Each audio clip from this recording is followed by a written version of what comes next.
Welcome back to the Positive Side Podcast. The host, Jeremy Todd, coming live to you from the world headquarters in Fort Worth, Indiana. You know, the weather's nice. It's sunny. It's beautiful, but it's not as nice where my next guest is, my buddy Dave Steep. Now, Dave and I met a few years ago, and I'm not even sure how we connected. I think it was just me going door. I think, now I think about it, I think it was me going door to door, knocking on doors, trying to speak in front of mortgage companies. And Dave and I connected, and we never really had a chance to do business together, but we connected at a different level as friends. And I really respect that more than anything, because jobs come and go, but friendships last forever. And that's really what Dave means to me now. So first of all, Dave, brother, welcome to the show. I appreciate it, Jeremy. Thanks a lot. Glad to be here. Hell yeah, man. You know, it's funny that the way our paths crossed and you know, we've obviously stayed connected. And you reached out to me a little bit ago and about overcoming fears. And I thought, what a perfect time to have this conversation right now. All the craziness going on in the world, people, you know, coming out of the COVID thing and not sure, you know, what to do with their lives, where to go with businesses, how to react and talk to people. Now, you, my friend, you made a big move. You went to the semi-retirement world and all of a sudden decided to move to Mazatlan, Mexico. Now, that's obviously a big move. So let me ask you this question. When I mentioned the word fear, what comes to mind and how do you help overcome fears? Well, that's a great question. The first thing that comes to mind is limitations. I think that's something I've battled my whole life, is the limiting nature that fear can put on a human being, whether it's in your personal life, business life. And it's something that I've always consciously tried to stay on top of, although, you know, us being human and all, it's not something we can always stay on top of. But really, for me, the older I got, the more I realized that fear puts you in a box.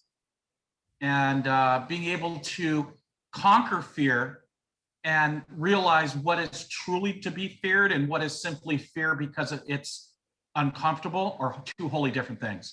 And if you fear the wrong things at the wrong time, you can really limit your life. Okay, so you say, okay, I'm going into retirement, and then to walk me through this, because last time you and I actually saw each other was somewhere out in Sacramento area, and then all of a sudden, you know, I see these posts, and all of a sudden Mexico's great. I'm like, what the hell's Dave doing? I'm like, how the hell did he end up in Mexico? How does that transition happen? And talk about some of the fears, because, you know, I've moved across the country quite a few different times, and people think I'm half-ass nuts about doing it. But man, I love doing it. And, you know, you conquer those fears about the unknown, but walk me through that. Like, what did you do? How did the opportunity come up? And what are you doing now in Mexico? Well, first of all, how the opportunity came up, I had already been thinking about it by the time you and I met, Jeremy. And the reason why I built somewhat of a friendship with you from the beginning was because I had already had a mindset on that. And I had a true level of respect for some of the changes that you had already made in your life. Some of the things that we had discussed, moving across country, knocking on doors, building your business, raising a young family. Those are things that were near and dear to my heart because I had done that myself and I was getting ready to retire in my own mind.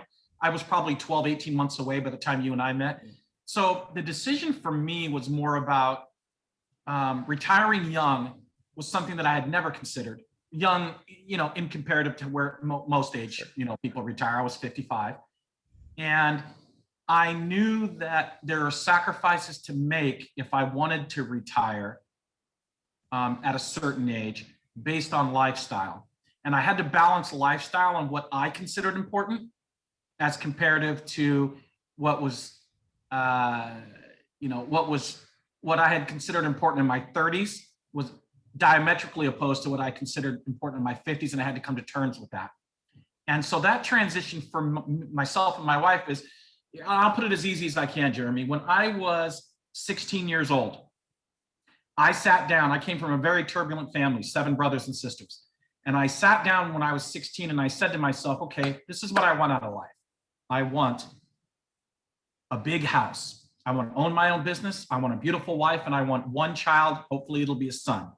I got a beautiful wife, a big house. I own my own company, and I had one child, which is a son, and I wasn't happy. So you reassess. I kept thinking every time I hit one of those, happiness was soon to follow. Was I fulfilled? To a certain extent, absolutely. But was I happy? No. So I had to rethink what happiness meant. And I had to shift from things to experiences. And I'm ashamed to say it took me a while to get there. But the transition from things to experiences is what led me to Mexico. I have infinitely less things now than I did when I lived in California. I shed 2 homes, 5 cars, 29 years worth of marriage stuff that we had collected. We pretty much took it down to 1 Toyota RAV4 with 4 boxes and a 3-day drive to Mazatlan, Mexico. So we took 29 years of marriage down to 4 boxes. And I can tell you, I can say this comfortably for the first time in my life, I'm happy. That's interesting because, a couple things going through my head. And when I moved originally from Indiana to North Carolina and then Mexico, I went through some of the very similar things, selling everything. I had, with like you said, I've got 3 young kids, and we've got a lot of stuff that was very important to us that we thought like materialistic was important. Family heirlooms, I mean, the list goes on and on about all the things that you think you need, and there were some bad decisions. I'm just curious if you had the same thoughts that I did, because when I was giving stuff away, it was very hard sometimes for me to like let go of, like, especially family heirlooms, like things that I Yes. thought were important.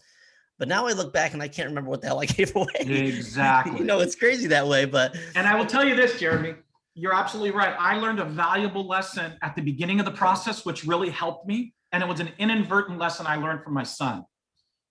My wife and I were downsizing and prepping for the move to Mexico. And our son is 25 now. He was 24 at the time. And we had kept all his childhood things that were important to us.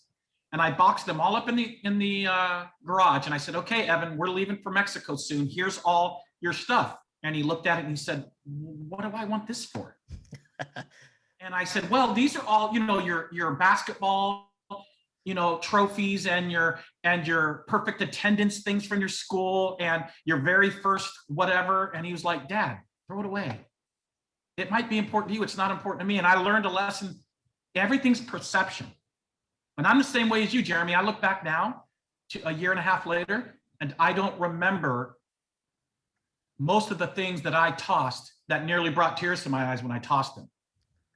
So it wow. wasn't that they were important. It was that I was emotionally attached to them for all the wrong reasons, materialistic reasons for the most part. You said that you're happy now. Yes. You're in Mexico. It's you and your wife living in Mazatlan. Take me through a normal day in your life, and what are you doing right now? What's a normal day for Dave Steep in Mazatlan, Mexico? Well, I retired. I was lucky enough to be able to retire, but that didn't mean I stopped using my brain. I thought I would. My body said stop. I worked 40 years to the day. My very first job was October 31st, 1979, and I retired October 31st, 2019. So I worked 40 years to the day, and it was by accident. I didn't even know it till I found some old stuff when I was packing. I was like, oh my God, I worked 40 years to the day. So for me, I thought, well, I'm going to move and I'm just going to stop doing everything because I worked for 40 straight years. Well, yeah, my body wanted to, but my brain couldn't. I was only 55. So I bought a boat. Now, I've never fished in my life. I can't swim. Never swam a lap in my life. So I moved to Mazatlan. I said, okay, I conquered the fear of moving out of a country I thought I would never leave. I conquered the fear of moving out of a state I thought I would never leave. I conquered the fear of moving out of a country that I left my son back in, right? So what fear have I not conquered? Well, I can't swim and I've never fished. So I bought a fishing boat. And now I run a fishing business. And I rent the boats out for touring and deep sea fishing. And all that came about by simply addressing one of my top fears and figure if I'm scared of it, I might as well go in head first, not necessarily into the water. I didn't want to drown. Yeah. Head first into that fear and see what comes out of it. So I've learned so much. I'm learning Spanish. I'm studying Spanish, trying to become fluent in that. I'm running my boat business. I am playing the stock market much more closely now than I ever had time in the past. My wife is volunteering at the animal sanctuary, shipping dogs from Mexico to the United States because there's a shortage in the United States. So she's doing what fulfills her. I'm doing what fulfills me. And again, I've never been happier.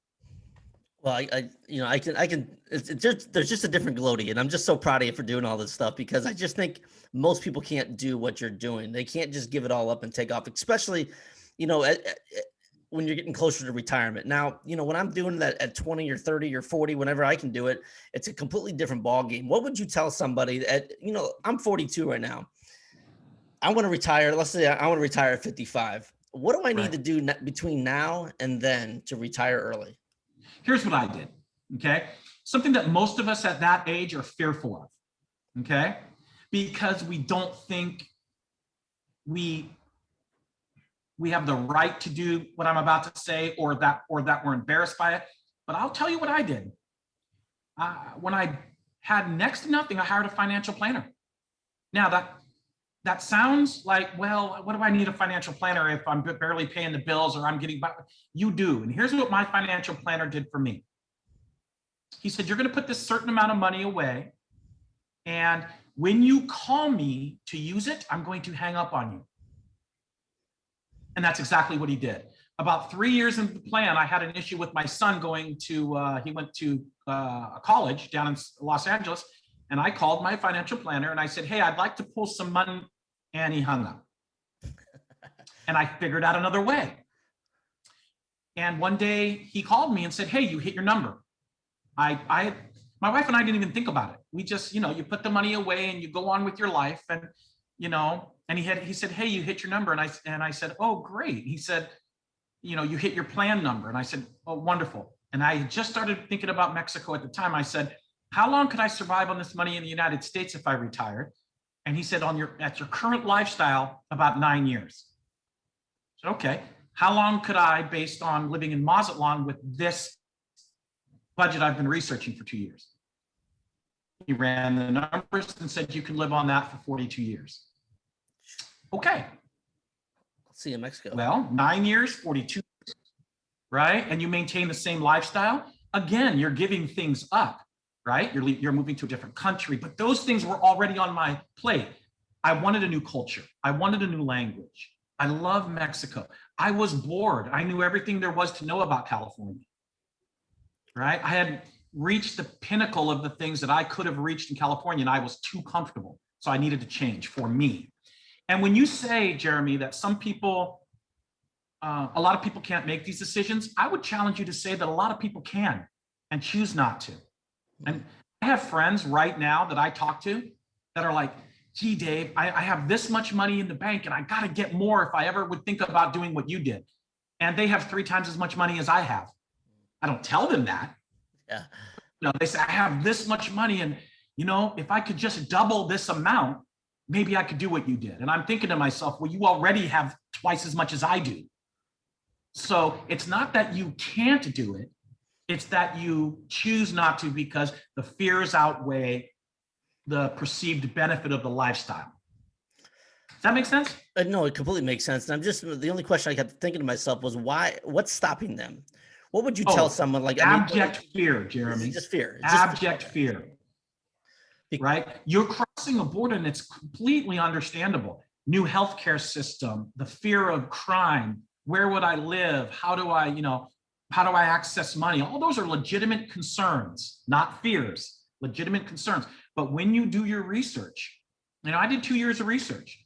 So the decision for me was a decision based on facts and experiences and not based on fear. For instance, when my wife and I drove down here to Mexico to Mazatlan from Sacramento, all our friends were texting us during the drive. Are you okay? Have you crossed the border? Has anybody attacked you? Are you okay? And you know what? Of that whole drive, the scariest part was Los Angeles. Oh, I bet. Border in Mexico, it couldn't have been better. So I text my friends and say, yeah, we made it out of LA alive. We're good. Yeah, exactly. Okay. So, that could almost be your next business too. How to move to Mazatlan.com, to be honest with you, Jeremy, I'm sort of working on that now in a less formal way. What's happening is I do my Facebook posts about my life in Mazatlan. I did them at first for my friends just to kind of live vicariously during the pandemic. And I've gotten so many private messages asking specific questions. Could we buy a place and hold on to it and rent it out till we're ready? How's the healthcare? How's the veterinarian care? How was it crossing the border? If I come out for 2 weeks, could you help me look around? These are all things I didn't expect. There's this pent up thing since COVID hit of people going, life's too short. My grandfather, my friend's best friend's uncle, right? My babysitter's father, all these people got COVID. Some died. Some have ailments that may never go away. The loss of smell, so, lung disorders. These things make people rethink what they're doing in their lives on a daily basis, which I did not expect. When you moved, I'm sure everybody told you were crazy, and I'm just curious about, Yes. like, whenever I've talked about moving anywhere, and I've kicked around maybe even Arizona eventually, but hell, maybe Mexico, I don't know. But it's always like, well, how can you leave your family? How can you leave your friends? How can you leave your son? How do you respond to that? How do you process that in your own mind? And what goes through your head when you hear those questions? Well, that's a great question, Jeremy. And I think the best way I can answer this is the world has never been a smaller place because of technology and the ability to be able to cross borders and move and travel, except for the pandemic. The pandemic's put up, remember, we moved here 2 weeks before the pandemic hit. Okay. So the pandemic put a little bit of a crimp in that, but hopefully that will pass with the vaccine and so forth, although I won't get into that. I Zoom with my son once a week, and the relationship is the same. He's flourishing more without us 2 miles away from him than he ever would have when we're there. We chose to leave before he got married and had grandchildren, so we could be the grandparents that lived in Mexico, not the grandparents who left their grandchildren to go to Mexico. You see the difference? Oh yeah, for sure. He made a conscious decision to make that transition before there were ties in California that would keep us from ever being able to leave. So it fit for us. Yeah, I hear that all the time from from like when I moved across country, my mom, well, how are you going to take the grandkids away from me? And I'm like, my God, I mean, I'm not, no one's dying, what I'm saying? We're still alive, take, pump your brakes and take a deep breath. Life is going to go on. But that was always a very, very difficult for me. And then, the selling this stuff was difficult, but then now it's easy. Now I live that life completely to the fullest, a minimalist lifestyle. And I wouldn't go any other way. I mean, I still don't have a couch. I still don't have chairs. I don't really have anything. And I love that lifestyle because it's very, very freeing. And if I got to move again, I can move again pretty quick. Why did you pick Mazatlan? That's another solid question. I spent 2 years research 16 cities, which is the most desirable part of people's contact with me and what they're looking for is, hey, Dave, you research all these cities. Why Mazatlan? That's the question I get the most. Listen, Mazatlan fit the best for us because we looked at central Mexico and we looked at the coast. Central Mexico has beautiful weather, springtime year round, but no water. So if you're an ocean person, right, then you're not going to choose central Mexico. You're going to choose the ocean, which has more humidity, more heat, right, and less art and culture.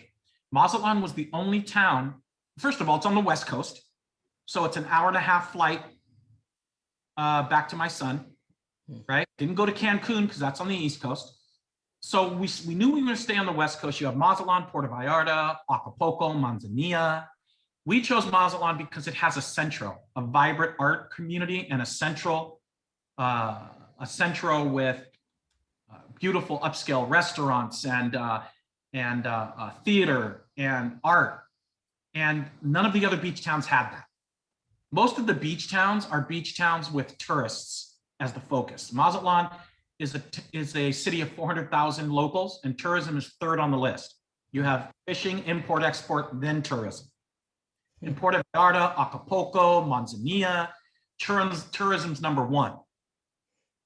I can walk out my back door right now, and I'm 45 feet from the ocean. I can walk down the ocean. I can walk down the beach for 10 minutes and never see a vendor. No one's trying to sell me anything. Try that in Puerto Vallarta. Yeah, that's nice. Try that in Acapulco. Absolutely.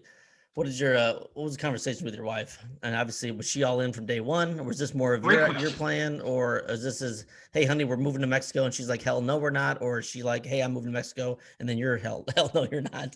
It was the third option you said. I said, hey, we're going to move to Mexico. See, my wife, she's been a business owner for a long time, owned her own salon, had 12 employees, had no inkling of moving anywhere, was not in her wheelhouse. I studied it for a year on my own before I even mentioned it to her, just because I wanted to make sure it was good for me before I sprung it on her. Yeah, that makes sense. At that point, I took her to dinner and I said, okay, Rowena, here's the thing. I really have been doing a lot of research, and moving to Mexico, now that we've hit our number, can really enhance our lifestyle. I know she's Mexican, and I know she loves her culture.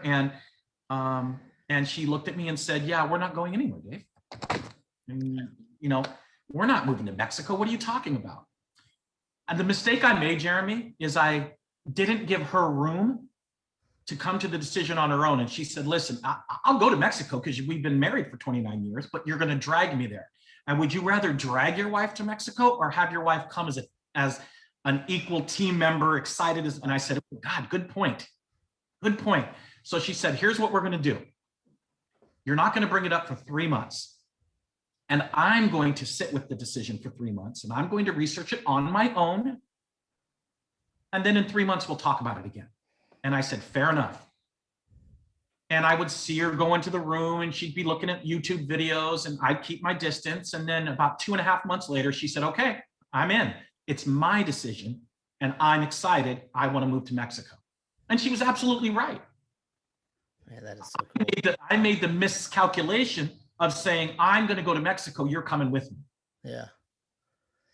That's so interesting when you make these big moves or make really any big decision in your life, to have your significant other, wife, husband, all on board. And I like how you put that too, because sometimes with big personalities like you have, like I have, it's like, let's go, we're doing it, we're all in. We're like, oh shit, we forgot about who's coming with us. And sometimes we can almost Correct. bulldoze people with our enthusiasm and our just Correct. being in motion. So that's a great tip for anybody out there that's thinking about really moving anywhere. Question about Mazatlan too, and I don't mean to make this all about Mazatlan, but this is just questions that are in my head. I'm just curious about it. What's crime minimal? I mean, what? Because the first thing you hear in Mexico, you're like, oh shit, it's drug lords and all this other shit going on down there in Mexico. But obviously, Mazatlan must not be like that. The two biggest concerns were healthcare and crime, right? Two biggest concerns by family and friends, and two biggest concerns that I researched when I started research, because I'm a skeptic by nature. I'm a glass half empty guy by nature. That's how I'm built. I like to keep things I like to under anticipate and then be excited if it happens instead of being disappointed. It's just the way I've always been built. It's how I ran my businesses. It's how I ran my personal life. Good or bad, it's how I'm built. So I went into this thinking, well, when I started the research, as soon as I learned that the healthcare is garbage and that every street corner I'm going to have a gun in my face, then I'm going to decide I'm not going to Mexico. Yeah.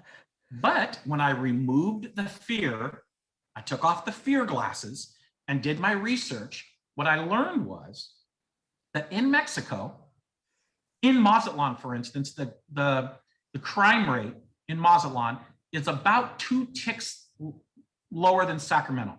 Okay.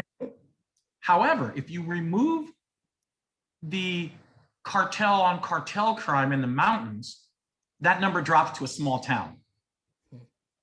Okay. So if I'm going to go up into the mountains and sell a few kilos of coke, I'll probably lose my head. Yeah, for sure. Right. Or eat a bullet. Yeah. However, if I live my life on a daily basis, listen, I walk down the street here at 11 p.m. at night, and I feel safer than I did on any street in Sacramento. That's the truth. The people here are so kind, so giving, family oriented, so helpful to people who are from another country, whether it be whether it be California or Canada. The culture here is phenomenal. I personally, and again, I'm only speaking from my own experience. I've been here a little over a year, and I have seen no crime. In fact, we had the first murder here in a city of 400,000 people about 2 weeks ago.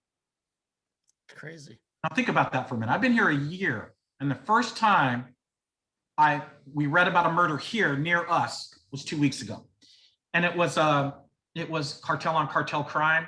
They suspect, but it was such a shock. Everybody was like, "Oh my gosh!" Right? Yeah. And you hear about a murder every other day in Sacramento. Well, I'm exaggerating, but you get what I'm saying. Yeah. So Yeah. here really isn't an issue when you get past the fear and really look at the numbers. And healthcare here is superior. I learned some really interesting things. I was paying personally, because I was self-employed, for myself, my wife, and my son. I was paying Kaiser $2,200 a month in healthcare. Okay, so 24 grand a year. Here, for my wife and I's health insurance is $2,700 a year. So about 1/10. So you think, okay, well, that means if you need a hotel or if you need a hospital room, you're going to have a chicken in a cage and the bed. Yeah. Yeah. No. The hospitals here are marble floors, private bedroom, private rooms for the patients, top flight doctors who were trained in Europe and the United States. It's shocking. The reason why healthcare is so inexpensive in Mexico is twofold. The doctors are paid a living wage as opposed to what they're paid in the United States. That's the first thing. And secondly is there's very little lawsuits here, and big pharma doesn't run business here. Yeah. So the healthcare isn't jacked up by malpractice insurance and all the things that increase. And you don't have big pharma trying to sell things to the doctors here. The pharmacies are privately owned here. So it's a different mindset. My doctor, I have my doctor's cell phone number. They make house calls. You can get x-rays and MRIs here anytime. So from a healthcare perspective, it's superior as long as you can know how to navigate the system.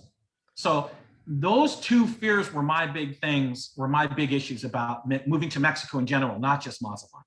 Yeah, it's interesting as you're going through these things that what's popping in my head is just this overwhelming thing of what I think, like you said earlier, is most people are just so fearful of really just of any kind of change in their lives. And obviously you made such a big change, but it's such a proven fact as well that since you made this change, on the other side of fear is opportunity. And that's where your life is opening up. And we just got to kind of get through, it's like when you take off on a flight on a cloudy day, it's dark and cloudy, and then you get above the clouds or get above fear. And all of a sudden it's nice out and sunny out and you don't see any clouds, which is so true and people can use this as an example for anything, whether it be trying to maybe start a business, get a new job, ask this new girlfriend or boyfriend out. Anytime you put fear in there, the opportunities on the other side of fear is so much more important.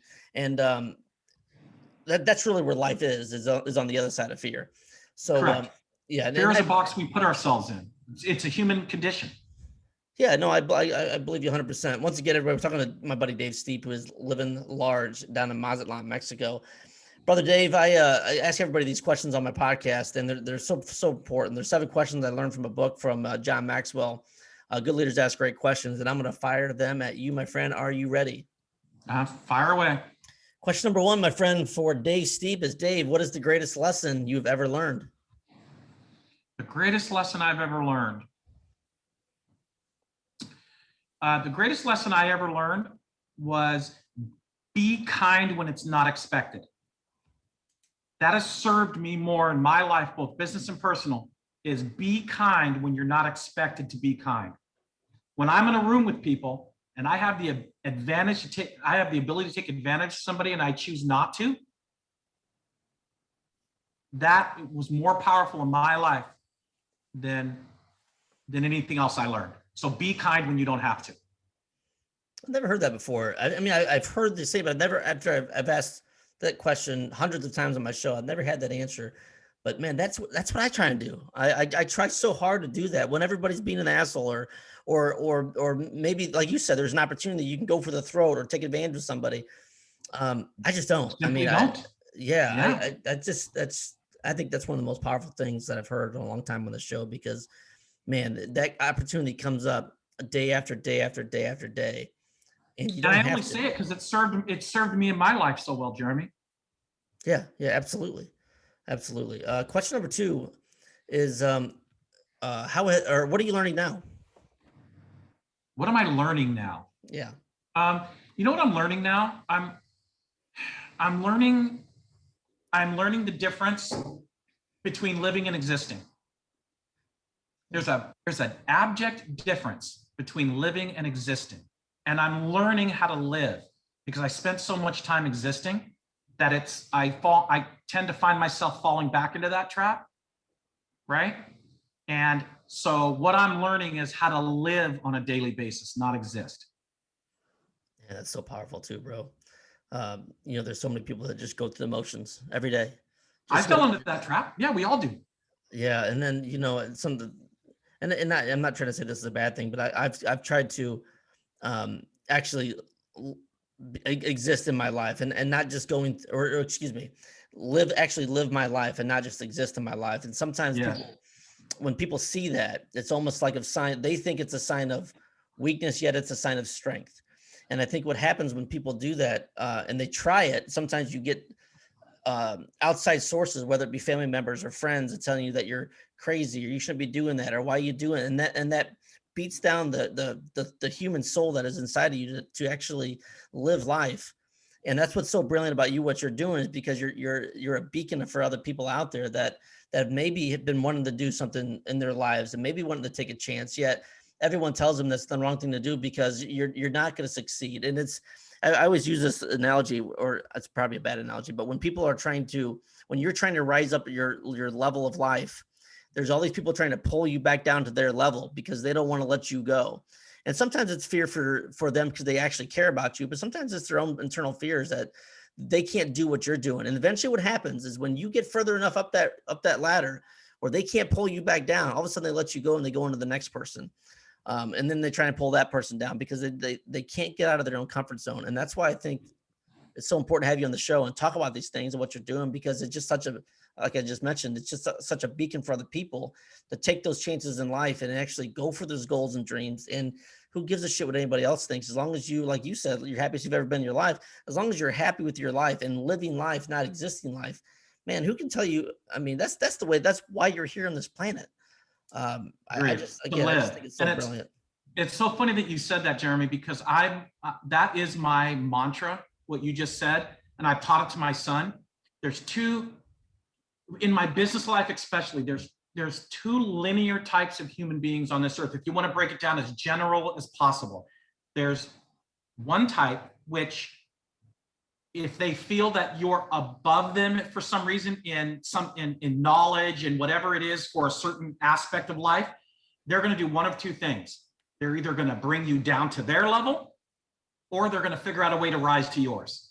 Yeah. And whenever I was hiring in my industry, when I was hiring loan consultants for my company, I didn't hire necessarily on experience or level of success or anything like that. What I hired on is, does this human being want to rise to the people around them that they consider to be more successful? Or do they want to tear everybody down around them to their level so they can feel more comfortable? Yeah. That's a key thing. Question number 3 for my buddy Dave Steep is, Dave, how has failure shaped your life? The funny thing about failure is failure has made success sweeter. Success has no taste when you haven't had failure. Absolutely. So failure is exciting to me because, and it always has been, failure is just sugar for success. That's awesome. Sugar for success. That's so good. Question number 4 is, who do you know that I should know? Oh God, this is going to sound so sappy, but my wife. You should know my wife. She's fantastic, connected, loves people. This is a person who's run businesses her whole life and has had employees that are still friends that no longer have any benefit off knowing my wife. She's an amazing human being, and anybody that she knows and gets to know is better for it. So I know that sounds like a sappy answer, but it's the truth. No, I mean, no. Hey, that's your answer. That's the right answer.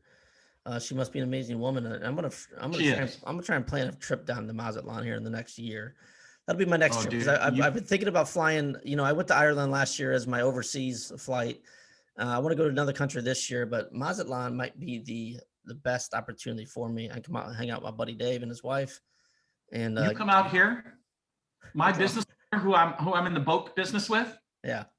He moved out. He came out here for 2 weeks vacation to fish and called back to Canada and said, sell the company. I'm never coming back. All right, that's so cool. All right, brother. Wait, I'm going to commit to you. That'll be my trip at some point this year. It probably won't be now because it's in the summertime and I love the heat. But get October, November. I'm coming to Mazatlan, my friend. There's there no you question go. about it. Question number 5 is, what have you done that I should do?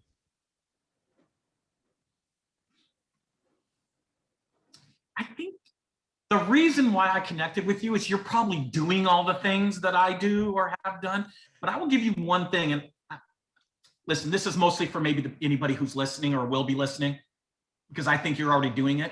But I will tell you one thing that's very impactful for my life, both business and personal, is I go through my contacts every day. And I pick one person I haven't talked to in a while that isn't expecting to hear from me. And I text them or call them.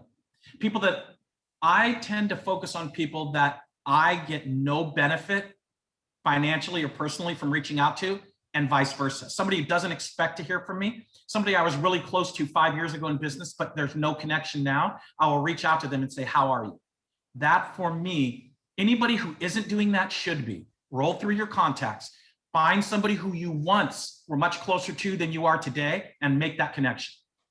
That is so good, man. So good. I do that, and I'll do that for months, and then I'll go away from it. And I recently have kind of gone away from it, and I've got someone in my mind that I'm going to absolutely reach out to for sure. Man, that is so good. I used to do that all the time too. And you know what? It was always interesting when you get those phone calls. You have to talk to somebody in like a year, and you reach out to somebody out of the blue, or hell, it could be 2 or 3 years. And first of all, they're just shocked that you call. Yes. You know, and then you just tell them, hey, I'm not calling for any reason. I'm just checking in on you. Yes. And man, the impact that makes for them, and then selfishly for you, because it makes you just feel so much better because they're so excited to hear from you. That is one of the most. And you know what, Jeremy? I did it to you. Absolutely did. Absolutely. Right? I it was great. To you out of nowhere. Yeah, it was great, brother. It was great. It made my day for sure. And now you're on the show. Look at that. Big boom. See? Question number 6 is, what have you read that I should read? For understanding the human condition, I would recommend 2 books. Sapiens, which is an excellent book of understanding the human condition from the very beginning. Mm-hmm. And Jobs. I would read Jobs. Jobs? Jobs. Jobs. The autobiography of Stephen Jobs. Those 2 books are help to create more well-rounded human beings, understanding our past, our present, our possible future, and the idiosyncrasies of people, which can either be considered genius or idiocy. Yeah. And one thing I've learned as I got older, Jeremy, is the people that I used to think were weird and off and strange turn out to be the people that I most connect to as I get older. Right? So when I was young, I was comfortable surrounded by sheep. Now I'm more comfortable surrounded by people that make me uncomfortable. Absolutely. Right? Yeah, absolutely. You know, it's so funny with that Steve Jobs. I haven't read his book, and that's something I've always wanted to read because I just find him very, very fascinating. You see 2 sides of the story. You hear these emotional speeches that he gives, and then you hear the other side that he's off his ringer and crazy. But you know, somewhere in between there, he created some of the most unbelievable things the world has ever seen. So, and it's a great character study. It will help you understand the human condition. Done. I will. That'll add that to the list. I've got a long list. I got to start cracking my list off, but. Question number 7 from my buddy Dave Steep. Dave, last one is, how can I add value to you? I mean, you do so much for us, so many people, and you've done this your entire life. You've helped me in the past, but how can I help you going forward?